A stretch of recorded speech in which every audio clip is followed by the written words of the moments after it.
Bonsoir, bien-aimés dans le Seigneur. C'est donc pour nous une joie, un plaisir, surtout une bénédiction d'être avec vous en ce moment pour partager la parole et la pensée de Dieu. Je crois que nous sommes dans une très bonne série pour ceux qui nous suivent depuis quelques années, où nous prenons plaisir à parler de l'amour de Dieu. Nous bénissons le Seigneur pour notre frère, ami Kambou Philippe, qui est avec nous. Voici, servant de Dieu, que la grâce de Dieu vous bénisse et que sa paix repose sur vous.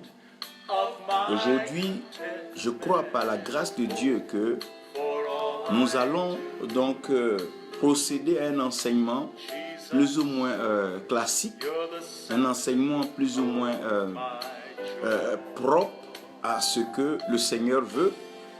Et nous allons joindre cela à toutes nos expositions donc sur l'amour du Seigneur.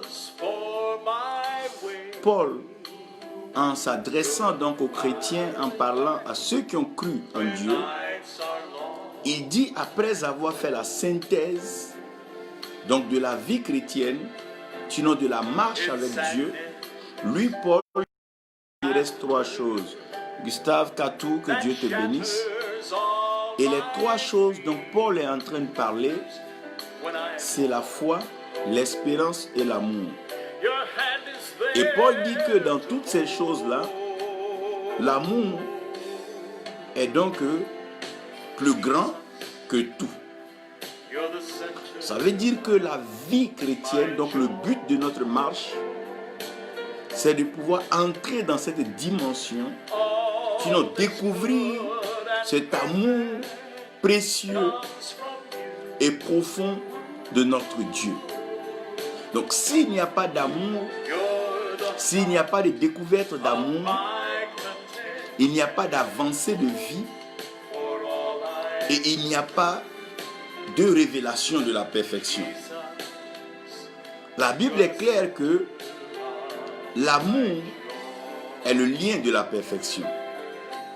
Donc si l'amour est le lien de la perfection, l'amour devient non seulement un préalable obligatoire, mais une finalité nécessaire sans laquelle personne ne verra Dieu ou sans laquelle personne ne connaîtra Dieu. Et dans la marche et dans la vie religieuse, nous essayons de respecter plusieurs choses. Mais ce qui est fondamental et qui a manqué, qui manque et qui doit être présent, sinon qui doit être corrigé, c'est l'amour. Et le thème donc de l'enseignement que je vais vous proposer ce soir, c'est la dernière mesure. La dernière mesure. La dernière mesure est la mesure sans laquelle toutes nos mesures ne seraient pas parfaites ou nous n'aurions pas atteint l'accomplissement de la mesure. Et le test que nous avons, le test qui nous est soumis, le test avec lequel nous allons parler, c'est le test d'Ézéchiel 47. Ézéchiel 47 est intéressant pour nous, tout simplement parce que le Seigneur veut nous montrer quelque chose. Je ne toucherai pas à toute la structure du message, mais je vais aller aux mesures. Donc, si nous lisons bien, Ézéchiel 47 à partir du verset 1, « Et il me fit tourner à l'entrée de la maison, et voici des eaux qui sortaient de dessous le seuil de la maison vers l'Orient. » Quand on parle d'Orient, comprenez que c'est la révélation, l'orientation. Car la façade de la maison était tournée vers l'Orient. N'oubliez pas que Dieu a placé le jardin à l'Orient d'Éden. Et les eaux descendaient de dessous. Du côté droit au midi de l'autel. Du côté droit au midi de l'autel. Et il me fit sortir par le chemin de la porte du nord. On a parlé un peu des vents, vous comprenez. Et il me fit faire le tour par le dehors vers la porte de l'extérieur. Vers la porte qui regarde vers l'Orient. Et voici des eaux qui coulaient du côté droit. Vous regardez un peu le schéma du jardin d'Éden, à l'Orient d'Éden, comment Adam et Ève sortent donc de ce côté droit et Dieu place les bains, ils vont contourner. Dieu est en train de nous présenter son plan pour l'homme. Et ce qu'il voulait que l'homme découvre qui allait être meilleur que la connaissance du bien et du mal. Quand l'homme sortit vers l'Orient, il avait un cordeau dans sa main et il mesura 1000 coudées. Et il me fit traverser les eaux. Des eaux montaient jusqu'aux chevilles des pieds. Donc vous notez jusqu'aux chevilles des pieds. Vous notez chevilles des pieds. Et il mesura 1000 coudées. Et il me fit traverser les eaux. Des eaux montant jusqu'aux genoux. Vous mettez jusqu'aux genoux. Et il mesura 1000 coudées. Et il me fit traverser des eaux montant jusqu'aux reins. Vous soulignez reins. Et il mesura 1000 coudées. Cette rivière que je ne pouvais traverser, car les eaux avaient cru, et des eaux où il fallait nager. Une rivière qu'on ne pouvait pas traverser. Et il me dit, as-tu vu, fils d'homme? Et il me fit aller et retourner sur le bord de la rivière. Quand j'y fus retourné, voici au bord de la rivière des grands arbres en très grand nombre d'un côté et de l'autre. Et il me dit, ces eaux sortent vers la contrée orientale et elles descendent dans les plaines et parviennent jusqu'à la mer. Lorsqu'elles se sont déversées dans la mer, les eaux de la mer seront rendues saines. Et il arrivera que tout être vivant qui se meut partout ou parvient, la double rivière vivra. Et il y aura une grande quantité de poissons, car les eaux parviendront là et les eaux de la mer seront rendues saines. Et tout vivra là où parviendra la rivière. Seigneur, éternel Père céleste, tu es l'autorité spirituelle suprême. Tu règnes dans le ciel et sur la terre, tu accomplis tes œuvres. Viens par ta parole, bénis-nous, inspire-nous et donne-nous la révélation de ta pensée maintenant. Au nom de Jésus, Amen.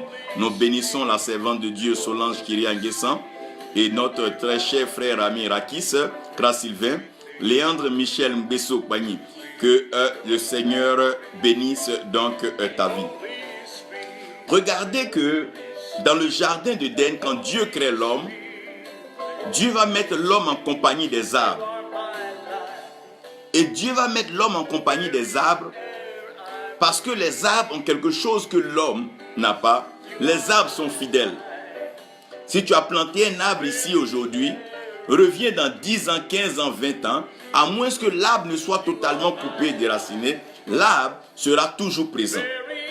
Et si cet arbre-là est un arbre fruitier, il ne changera pas de fruits. Si c'est un manguier, l'arbre va continuer à donner des mangues. En d'autres termes, la fidélité de l'arbre enseigne l'homme. Et la capacité de l'arbre de ne pas changer sa production doit permettre à l'homme de ne pas changer les bonnes valeurs et le fruit pur qui sort de lui, quel que soit le monde dans lequel nous vivons. Donc, quand la Bible parle de ces grands arbres, comprenez que celui qui ne s'assoit pas sur le chemin des méchants, des moqueurs et sur celui des pécheurs, mais qui prend plaisir à la parole de Dieu, est comme un arbre qui est planté au bord d'un courant d'eau. Donc, comprenez que quand on parle donc de ces arbres-là, c'est des personnes qui ont cru en Dieu, qui ont cru en la parole de Dieu, qui sont éloignées des méchants, des pécheurs et des moqueurs, qui ont plutôt trouvé plaisir dans la parole de Dieu. C'est ces arbres-là. Et la Bible va parler un peu de la présence en poisson de cette eau. On dit il y aura beaucoup de grands poissons, de gros poissons. Quand on parle des gros poissons, quand on parle des poissons, souvenez-vous que le Seigneur a dit que nous ne serons pas seulement pêcheurs de poissons, mais nous serons donc des pêcheurs d'hommes. Donc quand on parle aussi des poissons, on parle quelque part de l'homme. C'est vrai que le poisson est utilisé comme symbole de l'argent et comme aussi la domination dans les eaux. Dieu demande à l'homme, à la création, de dominer sur les poissons des eaux. Mais ce qui va nous intéresser pour donc l'enseignement de ce soir, j'aimerais que vous laissiez le texte comme il est, mais que vous regardez que il y aura des mesures jusqu'à ce que nous arrivons à la dernière mesure. Et c'est à partir de ces mesures-là que je veux parler, et c'est à partir de ces mesures que je veux vous interpeller. Lorsque la Bible est en train de parler des mesures, la Bible va parler de la première mesure, celle-là qui couvre les chevilles. Lorsque Adam et Ève désobéissent à Dieu en écoutant la voix du serpent, Dieu va mettre l'inimitié entre donc la descendance de la femme et la descendance du serpent. Et Dieu dira que la descendance du serpent mordra le talon du fils de la femme, mais que ce dernier lui écrasera la tête par le pied. Ça veut dire que Dieu est en train d'expliquer un mystère fondamental qui est lié au pied, et c'est le mystère de la domination et le mystère de la possession. Dieu dit là où la plante de tes pieds foulera, c'est là que Dieu lui te donnera en possession. Donc pour que la plante de tes pieds foule quelque part, il va falloir que tes pieds puissent donc se déplacer. Et le déplacement des pieds est bien sûr possible grâce à un nerf, un muscle, qui relie bien sûr le tibia à l'os du pied, qu'on appelle bien sûr le talon d'Achille. Donc le talon d'Achille est la partie la plus sensible, la plus fragile de tout homme. Lorsqu'on touche le talon d'Achille d'une personne, cette personne est obligée d'être fragilisée.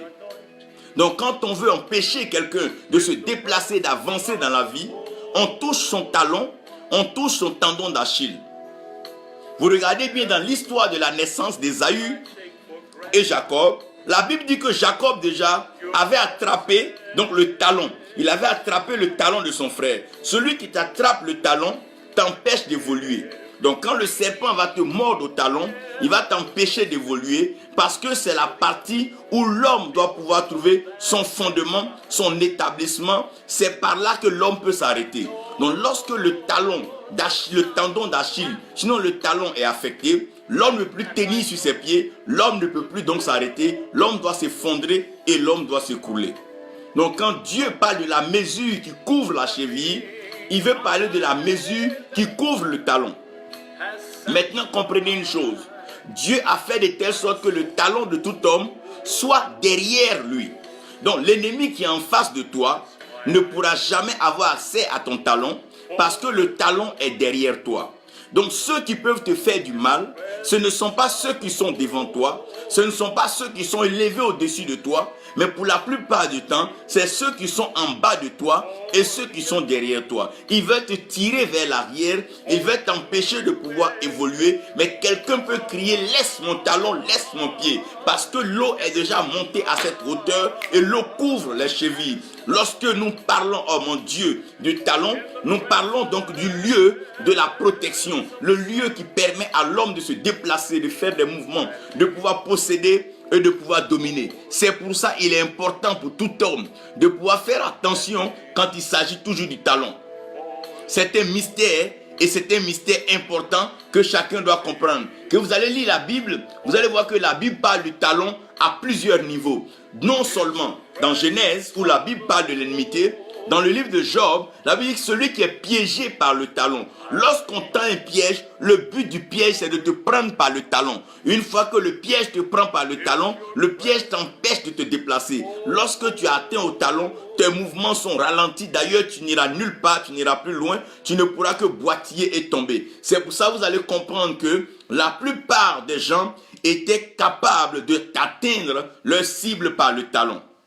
Et dans l'Apocalypse, dans le psaume déjà, le Seigneur est en train de présager que celui avec qui j'ai mangé mon pain, avec qui j'étais en paix et à qui je faisais confiance, c'est lui qui va lever le talon contre moi. Quand on dit lever le talon contre quelqu'un, c'est une ennemité. Parce que le talon, quand on lève le talon contre quelqu'un, c'est une forme d'exprimer l'ennemité. Donc la première mesure, quand Dieu apporte cette mesure-là, c'est pour couvrir la cheville. C'est la mesure de la protection pour avoir la stabilité. Donc quand nous venons dans l'église, quand nous venons dans la présence de Dieu, la première des choses qui nous intéresse, c'est la protection. Tout homme veut être protégé, tout homme veut avoir une certaine sécurité. C'est par manque de sécurité, par manque d'assurance et par manque de protection que l'homme vient vers Dieu. Parce que l'homme est méchant, la société elle est méchante et aujourd'hui les systèmes aussi bien politiques, économiques sont assez méchants, je veux dire même cruels et par moments criminels.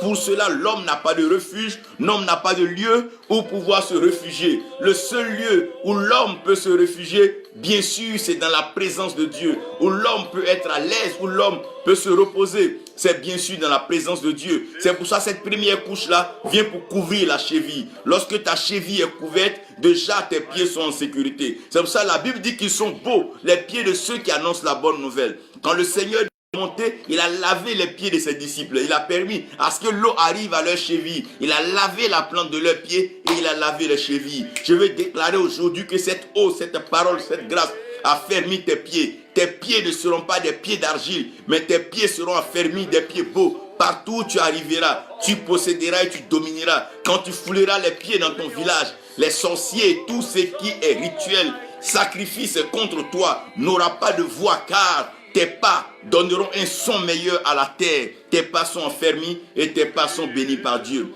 Vous allez comprendre. Dans Osée 12, la Bible parle de l'action, bien sûr, d'Ésaü et de son frère Jacob. Et quand la Bible parle aussi de Dan, la Bible dit Dan sera comme un serpent sur le sentier, une vipère sur le sentier, mordant les talons des chevaux. Quand on mord le talon du cheval, le cheval ne peut plus se déplacer. Ça ralentit sa vitesse, ça ralentit son mouvement, ça ralentit sa course. Je veux aujourd'hui me dresser contre toute chose qui ralentit ta croissance, ta course, ta marche spirituelle. Aujourd'hui, que tu sois affermi, que tu sois fortifié, que tu sois planté, que tu sois établi dans la grâce et dans la faveur de Dieu. Ça, c'est la première couche. Cette première couche, c'est la couche du talon. La deuxième couche, celle qui arrive après, c'est la couche du genou. Quand on parle du genou en général dans la Bible, vous allez comprendre que le genou est utilisé comme étant le lieu de la force. On a comme l'impression qu'un homme se met à genoux, c'est parce qu'il faiblit. Mais au fait, quand tu te mets à genoux, tu veux dire à l'Éternel, sinon tu veux dire aux oppresseurs que je me livre et mon sort est entre les mains de Dieu. C'est pour ça que quand nous prions dans des situations difficiles, nous nous mettons à genoux. Quand nous nous mettons à genoux, nous sommes en train de dire au Seigneur que Seigneur, la situation me dépasse, le combat me dépasse. Ce n'est plus à ma hauteur, ce n'est plus à ma portée. Mais j'aimerais que tu interviennes. C'est pour ça que vous allez voir que dans la Bible, lorsqu'on parle d'accoucher sur le genou de quelqu'un, ça veut dire accoucher par l'intercession de quelqu'un. Vous allez voir qu'il y a Bila qui, elle, a enfanté, bien sûr, sur les genoux, oh mon Dieu, de sa maîtresse. Quand on parle de genou, le genou, c'est le lieu de l'affection, c'est le lieu de la force, c'est le lieu de l'intercession, c'est le lieu du soutien. C'est pour ça que vous allez voir que ceux qui arrivent à avoir des grandes victoires, dans les peuples qui arrivent à avoir des grandes victoires dans des situations, sont ceux qui savent aller à genoux. Quand tu es à genoux, ce n'est pas une situation, une position de faiblesse. On a vu le cas où des hommes peuvent utiliser la position à genoux pour faire quoi? La position à genoux peut être une position pour implorer. Lorsque nous sommes à genoux, c'est que nous implorons la grâce. Nous implorons la faveur. Nous demandons à ce que Dieu intervienne. Lorsque nous nous mettons à genoux, c'est que nous voulons que Dieu intervienne. Quand vous regardez non seulement dans Isaïe 47, dans Daniel 10, vous allez voir que se mettre à genoux était aussi utilisé pour les chameaux. C'était une position dans laquelle le chameau se mettait pour que le maître puisse monter. Quand tu te mets à genoux, ça veut dire que tu te soumets, tu te prosternes, tu te remets à la grâce de Dieu. Tu veux que le Seigneur monte sur toi, qu'il soit maître de ta vie, qu'il contrôle ta vie. Quand on se met à genoux, parce que le genou représente la force. Oui. Lorsqu'un homme est à genoux, il devient dangereux. C'est à genoux que les hommes arrivent à se fortifier. C'est à genoux que les hommes spirituels récupèrent leur force. Ils renouvellent leur force dans la présence de Dieu. Lorsque la situation est dure, la guerre est compliquée, les guerriers ne savent plus comment avancer, les lances et les épées ne trouvent plus leur chemin. C'est alors que les hommes spirituels sont interpellés, ils se mettent à genoux. C'est un moment aussi important, intéressant. Nous devons nous mettre à genoux pour nos nations, nous mettre à genoux pour le Togo qui passera par les élections, nous mettre à genoux pour les États-Unis, le monde entier, se mettre à genoux pour le Burkina Faso, se mettre à genoux pour le Gabon, le Congo, se mettre à genoux, oh Seigneur. C'est le temps où nos genoux doivent toucher la terre pour implorer la grâce, pour implorer la faveur et pour implorer la clémence de Dieu. Lorsque nous nous mettons à genoux, c'est une façon de rendre hommage à Dieu. Nous voulons reconnaître que Dieu est suprême, il est supérieur, il est au-dessus de nous. Quand on se met à genoux devant quelqu'un, c'est qu'on le reconnaît comme étant notre supérieur hiérarchique. C'est qu'on le reconnaît comme une autorité établie au-dessus de nous, qui a un droit. Et ce droit-là et cette personne a une parole qui peut changer entièrement notre situation. Vous pouvez voir cela dans Luc 5, dans Marc 10 et Marc 17. Vous allez voir, Marc 27, que c'est des positions qui étaient prises. On se mettait à genoux, premièrement, c'est une position d'hommage. Deuxièmement, quand on se met à genoux, c'est une position de supplication. Quand tu veux supplier quelqu'un, quand tu veux plaider auprès de quelqu'un, quand tu veux demander la clémence de quelqu'un, quand tu veux jouir de la miséricorde de quelqu'un, tu te mets à genoux. Quand tu te mets à genoux, tu montres à la personne combien de fois tu respectes son autorité, combien de fois tu respectes sa personnalité, combien de fois tu respectes qui il est. Alors cette personne-là peut traiter avec toi dans toute sa miséricorde et dans toute la faveur que tu mérites. La troisième chose, quand on se met à genoux, c'est dans le cas des prières. Vous allez voir que Élie, dans le désert, Élie s'est mis donc à genoux. Et quand il a mis sa tête entre ses genoux, oh mon Dieu, la Bible dit qu'Élie est parti plus vite que les chars et même les chariots d'Akab. Pourquoi? Lorsque tu te mets à genoux, oh Dieu précipite ta destinée, Dieu te fait aller plus vite. Jésus, l'unique occasion de l'agonie à Gethsémane, oh mon Dieu, mon Dieu, mon Dieu. Regardez un peu lorsque, mon Dieu, quand tu te mets à genoux, tu te lèves toujours avec une victoire. La position à genoux n'est pas une position de faiblesse, c'est une position stratégique dans le monde spirituel. Vous pourrez lire la Bible, vous allez voir dans les psaumes 95, dans les Isaïe 45, vous allez voir dans Romains 14, Romains 11, Philippiens 2, c'est des positions qui étaient utilisées par les saints, les positions utilisées par les hommes spirituels. Ce n'est pas un signe de faiblesse que de se mettre à genoux. Ce n'est pas un signe d'abandon quand on se met à genoux, mais on veut demander l'intervention d'une puissance plus forte. Nous voulons intervenir, mais pas nous-mêmes. Nous voulons demander l'intervention du ciel, la faveur du ciel, que les anges interviennent. C'est alors pour ça qu'on se met à genoux. Donc dans la deuxième mesure, l'eau couvre les genoux. Lorsque les genoux sont touchés, oh mon Dieu, lorsque tes genoux sont touchés, cela veut dire que tu es arrivé à la force spirituelle. La spiritualité, ce n'est pas prendre le tam-tam, crier haut et fort à tous les coins de rue que Dieu nous a appelés. Mais la spiritualité, c'est savoir se mettre à genoux et remettre notre sort entre les mains de Dieu. Reconnaître que le combat n'est pas notre propre combat, mais que le combat appartient à l'Éternel. Que Dieu bénisse Élisée et Enoch. Évangéliste Lydie Niamien, que Dieu te bénisse. Comprenez que la première position, ça couvre la cheville et c'est là que le tendon d'Achille est protégé pour que nous ayons notre fondation. Parce que le contact de l'homme avec la terre, c'est le pied. Et quand les pieds sont directement ébranlés, l'homme ne peut plus se déplacer. C'est pour ça que le serpent peut mordre les talons de quelqu'un pour l'empêcher d'avancer. La deuxième position, c'est le genou. Lorsque tes genoux sont affectés, tu ne peux plus jouir de cette capacité de supplier, de prier et de pouvoir te prosterner. C'est pour ça que vous voyez que c'est une position beaucoup utilisée. Même Jacob, quand il est venu venu à la rencontre de son frère Ésaü, il s'est mis à genoux, oh mon Dieu, il s'est prosterné devant son frère. C'est une position merveilleuse, c'est une position de grâce. Et c'est une position que tout chrétien doit pouvoir accepter. Donc quand nous venons dans la présence de Dieu, la première des choses, nous devons accepter. La première position, c'est la position de l'acceptation. La deuxième position, c'est la position du sacrifice. La position du sacrifice, c'est la position où on se met à genoux. Celui qui ne sait pas faire de sacrifice, oh mon Dieu, ne pourra jamais avancer avec Dieu. Parce que le sacrifice, c'est sur les genoux. Mais nous acceptons toujours par la plante de nos pieds.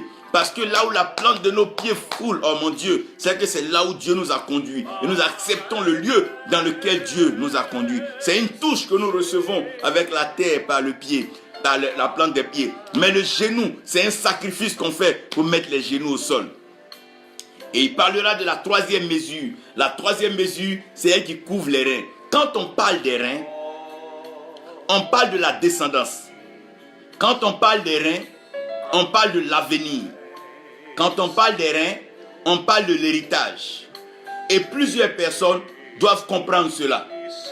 C'est tellement important dans la vie de tout enfant de Dieu de comprendre le mystère qui est lié au rein. La Bible dit quand Abraham partait payer donc sa dîme, Lévi était dans les reins d'Abraham. Donc déjà, de par l'action d'Abraham, ça a un effet sur ses reins. Quand vous lisez la Bible, vous allez voir que Dieu sonde les cœurs et Dieu sonde les reins. C'est à partir des reins que vient la descendance. C'est toujours aux reins qu'on met la ceinture. Quand on parle de reins, on parle du lieu de ta vigueur, le lieu de ta force, le lieu de ta progéniture, le lieu de ta génération après toi. Quand on parle des reins, on parle du lieu de la vérité. C'est pour ça que vous allez comprendre que la plupart des péchés aujourd'hui des hommes sont des péchés liés aux reins. Parce que les reins peuvent conduire l'homme aussi dans le plaisir. Donc Dieu doit sonder les cœurs, mais Dieu doit sonder les reins aussi. Vous allez comprendre que la plupart, sinon le péché sexuel, c'est pleinement une œuvre de reins et c'est une activité de reins. Et vous allez comprendre aussi que dans l'anatomie de l'homme, quand on parle des reins, il y a la partie qu'on appelle le rognon. Donc, lorsqu'un sacrifice était fait, c'était un morceau au choix qui était réservé à Dieu seul. Le rognon, les reins étaient donnés à Dieu. Vous pouvez lire Lévitique 3, verset 4, Lévitique 3, verset 10 et aussi Ésaïe 34, verset 6. Ce qui symbolisait que nous étions intimes. Donc, c'est être intime, l'intimité de l'homme. C'est dans les reins, c'est la partie intime, les reins. C'est pour ça que vous voyez tous les vêtements que nous portons, la ceinture, quand nous portons un pantalon, une culotte ou même un caleçon, ça doit couvrir les reins.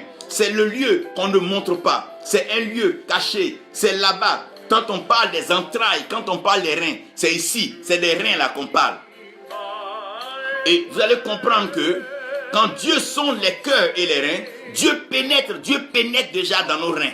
Il va voir dans nos reins les enfants qui vont venir. C'est pour ça que Dieu peut déjà parler des enfants de tes enfants en sondant tes reins. C'est dans tes reins que tes enfants sont. C'est dans tes reins que ton avenir, ta génération se trouve. Gloire soit rendue à Dieu. L'église est arrivée au stade où les pieds de l'église sont affermis. On arrive à pouvoir dominer, posséder. On arrive à avoir des territoires. Gloire soit rendue à Dieu. Les genoux de l'église sont aussi affermis et l'église arrive à prier et à intercéder. Maintenant, les reins de l'église sont affermis. Les hommes commencent à aller vers la vérité et la connaissance de la vérité devient maintenant le chemin de bataille de chacun. Tout le monde veut connaître la vérité. Chacun va ça et là à la recherche de la vérité. Ça sonde la parole de Dieu. Ça la médite jour et nuit. Ça prie, ça jeûne pour comprendre la pensée de Dieu pour ces temps que nous sommes en train de vivre. Mais la Bible aussi, quand elle parle des reins, donc de la région lombaire,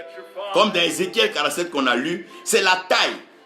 C'est à partir de cette taille-là qu'on prend les mesures. Regardez bien, quand on va prendre les mesures pour coudre les tenues, on va prendre toujours ce tour de rein. C'est à partir de ce tour de rein qu'on peut bien sûr faire le pantalon. C'est à partir de ce tour de rein qu'on peut faire aussi la descente de la chemise ou bien de tout ce qu'on doit mettre. C'est à partir de tour de rein qu'on pourra mettre aussi la ceinture. Ça représente d'abord la force physique et ça représente la vigueur morale. Donc quand même si un homme est vieux, ce qui est sorti de ses reins peut le défendre. Donc c'est ce qui sort de tes reins, oh mon Dieu. Qu'est-ce qui sort de tes reins en tant qu'enfant de Dieu? Il va falloir que la vérité sorte de tes reins. Un enfant de Dieu doit pouvoir respecter la ceinture. La ceinture, c'est la vérité. Doit pouvoir collaborer, marcher, coopérer avec la vérité. Doit se soumettre à la vérité, se résoudre à la vérité et dire la vérité en tout temps. C'est ce qui est en train de manquer, mais gloire à Dieu, c'est en train d'être corrigé progressivement. Une génération qui est prête à marcher avec la vérité. Une génération qui n'est pas prête non que à tourbillonner et à caresser le mensonge dans son sens que l'homme veut, mais qui est prêt à confronter le mensonge et confronter tout ce qui n'est pas biblique et tout ce qui n'est pas divin. C'est ceux-là qui mettent leur ceinture. Ah, c'est quand on dit ceindre les reins, mettre la ceinture aux reins, ça veut dire serrer les reins. C'est là le lieu où l'homme arrive à devenir responsable. Lorsqu'un homme se tient dans sa position, sa force, oh mon Dieu, est dans ses reins. C'est à le rein qu'on a le pouvoir d'avancer. Exode 12, on va lire tous ces passages. C'est aussi l'expression du courage, de la vaillance. Quand on parle du rein, c'est le courage, la vaillance, la détermination à vouloir en découdre. Lorsque ça arrive au rein de la personne, quand un homme porte un poids, le poids vient jusqu'à ses reins. C'est sur ses reins qu'il supporte, c'est sur ses reins qu'il pousse, c'est sur ses reins qu'il montre qu'il est vaillant, qu'il est déterminé, qu'il est fort. C'est sur ses reins. Oui, les reins déterminent aussi l'activité. Et après ces trois mesures,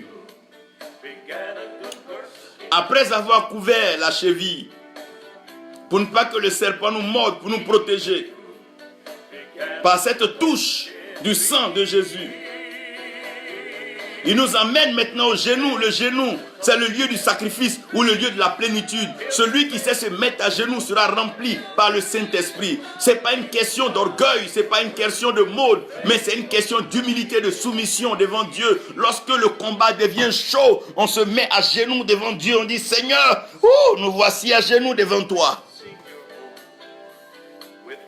Et après ce lieu de la plénitude, on arrive au rein. Le rein, c'est le lieu de la puissance, le lieu de la vigueur, le lieu de la force morale. C'est là où on sait que quelque chose est en train de se passer, les reins. Après que l'Église ait connu cela, il y aura une quatrième mesure, la dernière mesure. La dernière mesure, la Bible dit cette fois-ci, la mesure là, couvre la poitrine. Oh mon Dieu, mon Dieu, mon Dieu. Cette mesure couvre la poitrine. Oh Seigneur, Seigneur. Cette mesure couvre la poitrine. Quand on parle de la poitrine, vous devez comprendre déjà que dans l'anatomie de l'homme, c'est dans la poitrine que se trouve ce qui est essentiel. Les poumons sont cachés dedans, le cœur y est logé. Oh mon Dieu.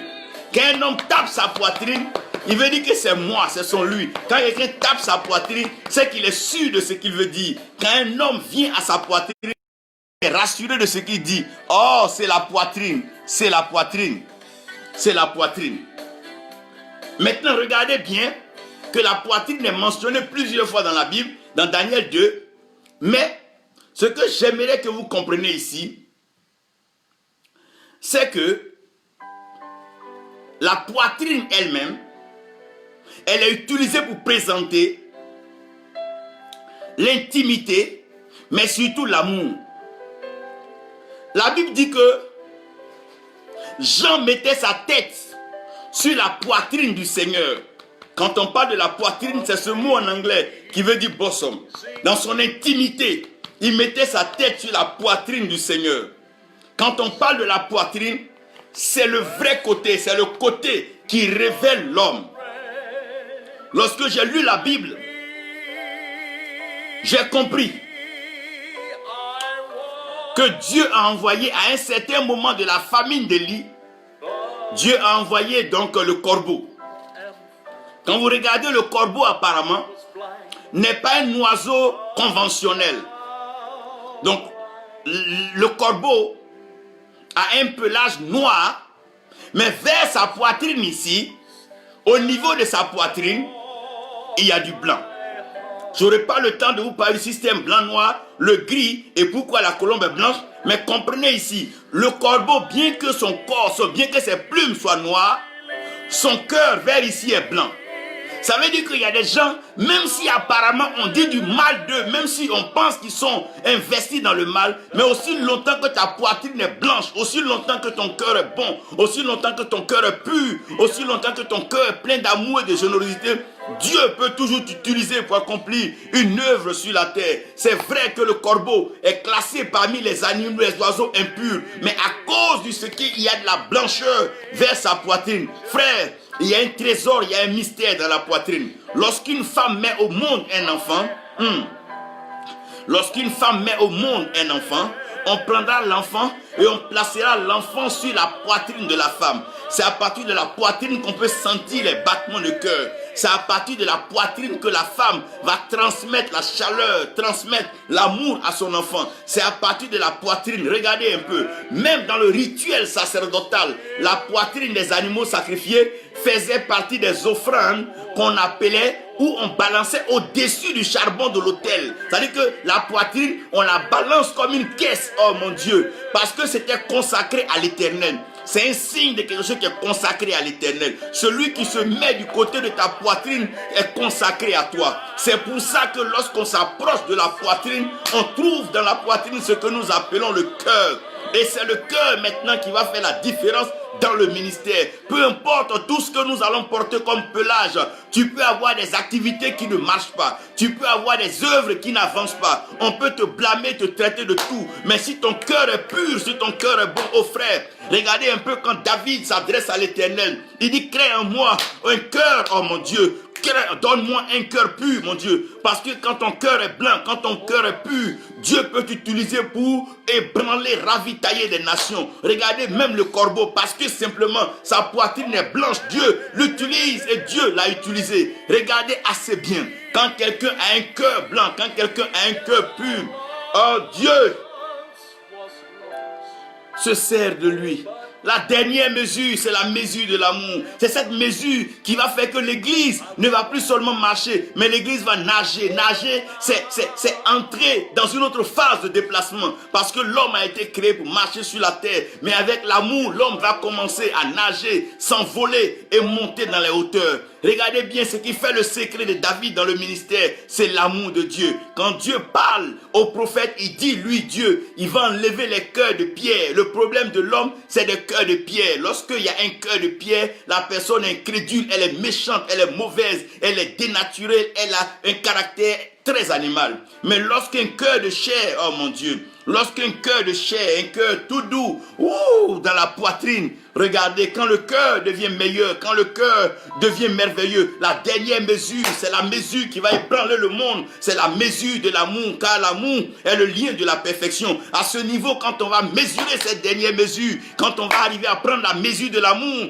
quand on va rentrer dans la dimension de l'amour, nous aurons fini avec nos pelages, nos plumes, nos activités, nos clics, nos claques, nos clubs, nos réseaux et nos appartenances. Nous aurons fini avec nos dénominations, nos conceptions et nos pensées religieuses. Nous aurons fini avec notre approche de la spiritualité, des rituels et tout ce qui n'est pas de Dieu. Nous allons prendre la dernière mesure, c'est la mesure de l'amour. Quand je parle de la dernière mesure, c'est à cette dimension où les frères et les sœurs ne vont plus se comparer, les frères et les sœurs vont plus s'injurier, se critiquer, se calomnier, se jalouser et s'empoisonner, se faire du mal. Mais les frères vont tenir la main des frères, les forts vont attraper les faibles et les faibles vont suivre les forts et tout le monde va avancer, les pauvres vont marcher avec les riches, l'esclave sera libéré par le maître et ensemble ils vont marcher parce que c'est une nouvelle saison. C'est la dernière mesure. La dernière mesure, c'est la mesure qui couvre la poitrine. Parce que quand ça couvre la poitrine, il n'y a plus rien à faire. La Bible est claire et formelle. On ne peut plus marcher. Il est temps que l'Église arrête cette marche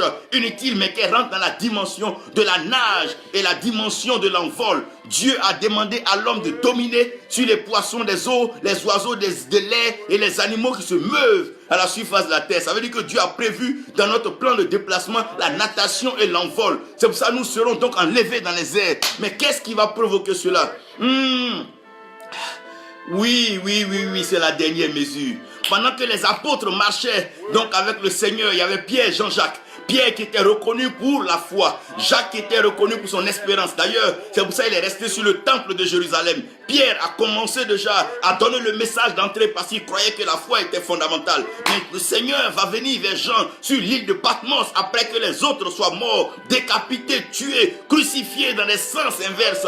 Dieu va encore par son esprit parler à Jean. Pourquoi? C'est la dernière mesure. Quand tu arrives à la mesure de l'amour, Dieu ne se contrôle plus, ne se calcule plus. Il s'adresse à toi, il se révèle à toi, il se donne à toi, il s'offre à toi. Dieu a tant aimé le monde qu'il a offert son Fils unique. En d'autres termes, Dieu a tellement aimé le monde qu'il s'est offert, oh mon Dieu lui-même. Quand Dieu a tellement aimé le monde, il s'est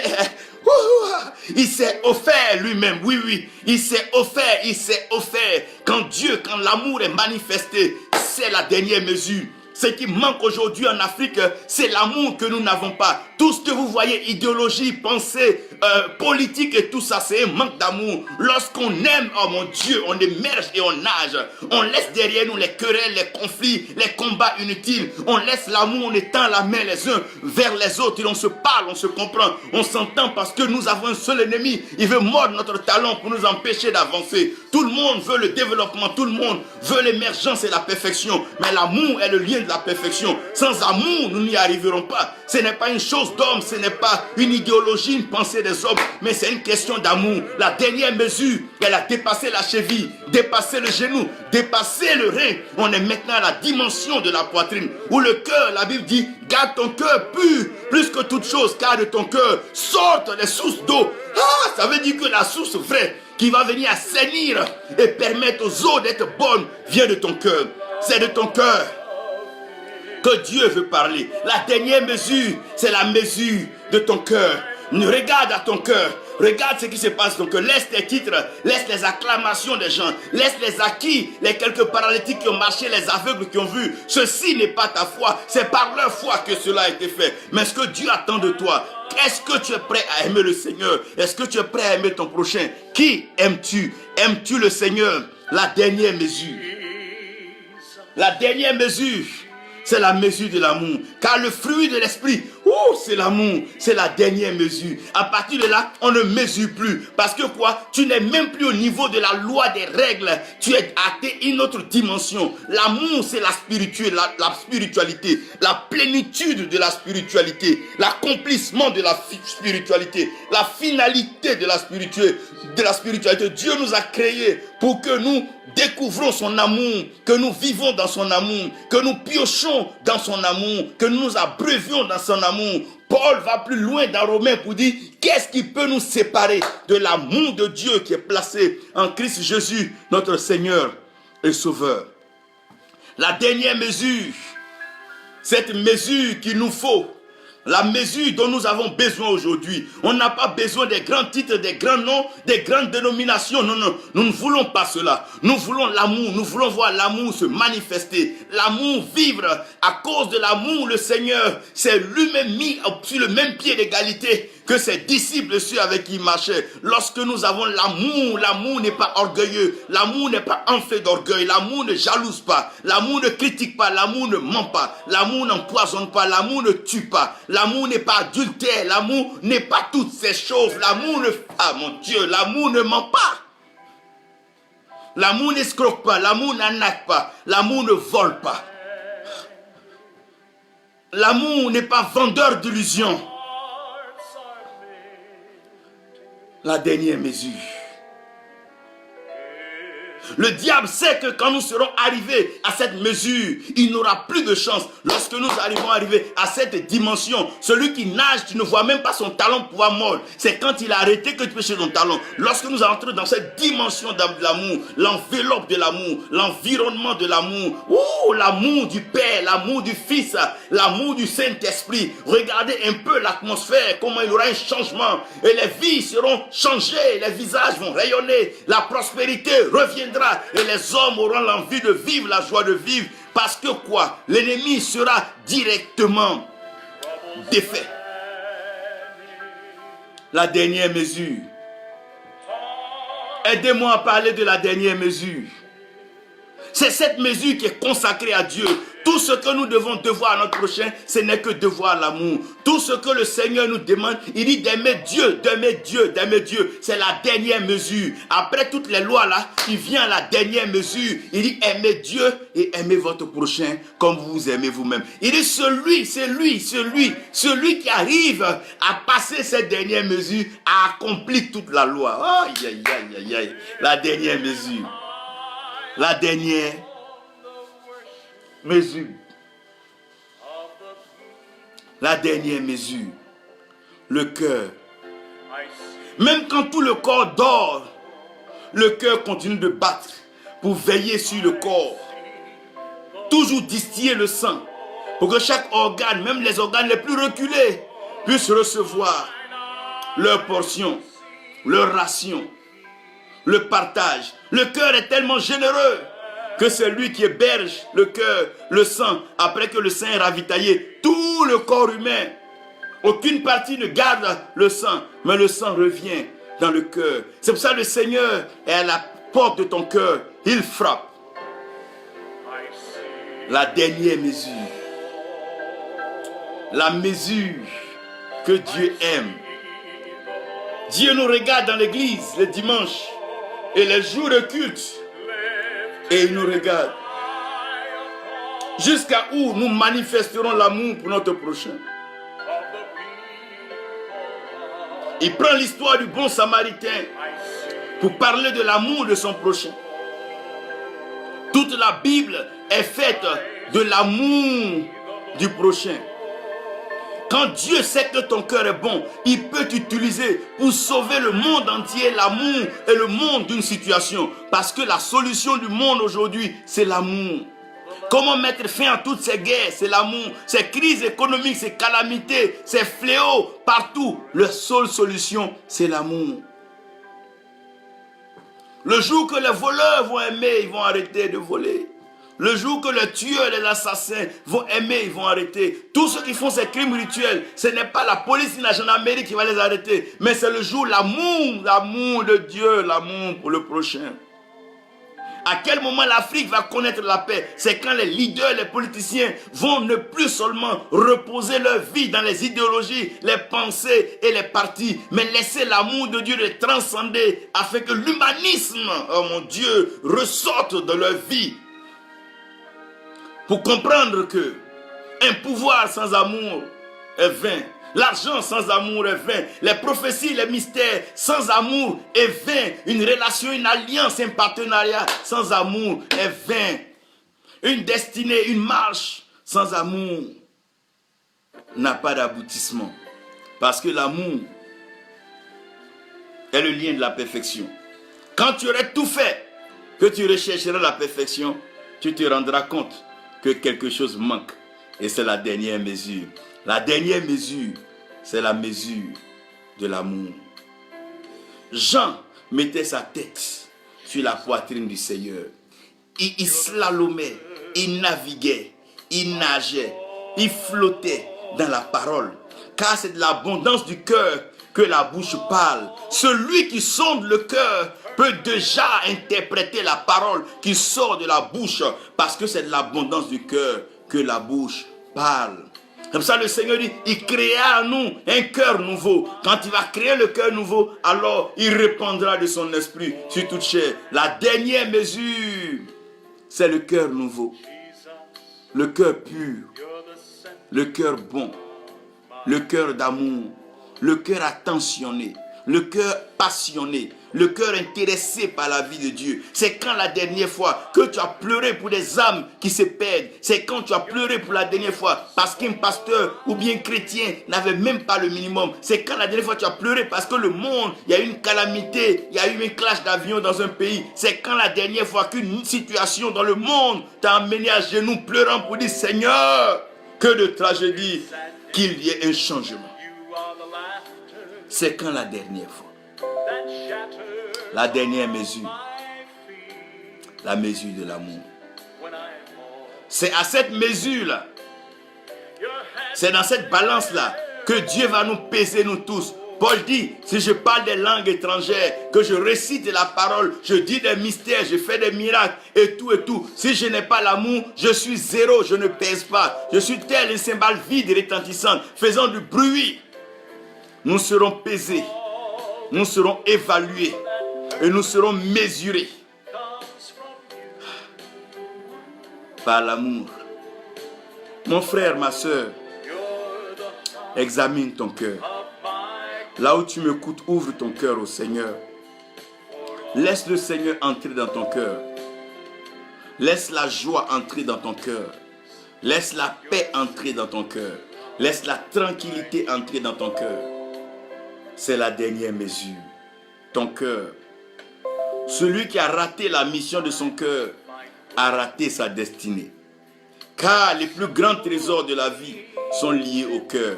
La richesse d'un homme, la prospérité d'un homme, la sagesse d'un homme, tout ce qui fait la valeur d'un homme, l'identité de l'homme est lié à son cœur. Je prie au nom de Jésus pour cette dernière mesure. Que tu ne manques pas cette dernière mesure. Même si tu n'as pas l'argent, aime Dieu. Même si tu n'as pas de lieu de culte, aime Dieu. Même si tu n'as personne pour te prêcher, aime Dieu. Même si tu n'as pas de Bible à lire, aime Dieu. Que tu sois marié ou pas, aime Dieu. Que tu voyages pas, quel que soit, aime Dieu. Que tu aies une voiture ou tu es à pied, aime Dieu. Aime Dieu. C'est la dernière mesure. À partir de l'amour de Dieu, toute ta vie sera reconstruite. Et le bonheur ne s'éloignera plus jamais de toi. Car l'amour est le lien de la perfection. Et l'amour est plus fort que la mort. Merci Seigneur. Merci pour ta fidélité. Merci pour ton amour qui transcende les cœurs. Merci pour ton amour qui ouvre la porte des cœurs. Les cœurs les plus incrédules. Les cœurs les plus endurcis. Les cœurs les plus méchants. Les cœurs les plus mauvais. Les cœurs les plus noirs. Les cœurs les plus sombres, Seigneur, que ta lumière brille dans ces cœurs. Seigneur, que ta parole soit sémée dans ces cœurs. Toi qui as la clé des cœurs, oh Dieu, ouvre-les.